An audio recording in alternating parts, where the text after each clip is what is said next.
So ఇప్పుడు చాలామంది ఇటీవల కాలంలో ఒక ఫోకస్ అయిపోయింది సార్, ఈ టాపిక్స్ పై ఫోకస్ పెట్టి ఇన్ని క్వశ్చన్స్ వస్తాయి, ఈ అంశాలు చదివి ఈ అంశాలు అంటారు. అది ఎంతవరకు వాస్తవం సార్? అది 100% అన్సైంటిఫిక్. Yes sir. అకాడమిక్ ఎగ్జామ్లో 10th క్లాసు ఇంటర్మీడియట్ డిగ్రీ ఎగ్జామ్లో ఈ టాపిక్ మీద ఫోకస్ చేస్తే మీకు డెఫినెట్గా 5 క్వశ్చన్లు వస్తాయని ఇప్పుడు కూడా చెప్తాను నేను. ఎస్. ఇప్పుడు 10th క్లాస్ ఇంటర్మీడియట్ చదివే వాళ్ళకు కూడా 20 క్వశ్చన్లు వస్తే ఇందులో 50% 60% గ్యారంటీ వస్తాయి, గ్యారంటీ ఇవ్వగలరు. కానీ పోటీ పరీక్షలో సాధ్యం కాదు.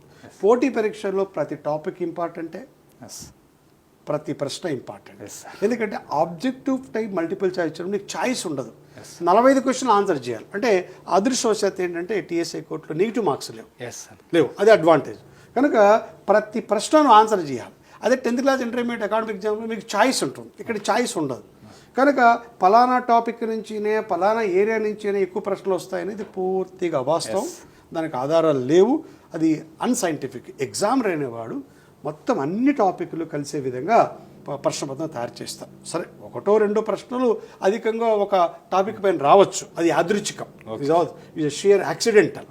కనుక ఎట్టి పరిస్థితుల్లోనూ ఫలానా అంశం ఇంపార్టెంటు, ఫలానా అంశం ఇంపార్టెంట్ కాదనేది ఈ పోటీ పరీక్షలకు అది శాస్త్రీయము కాదు.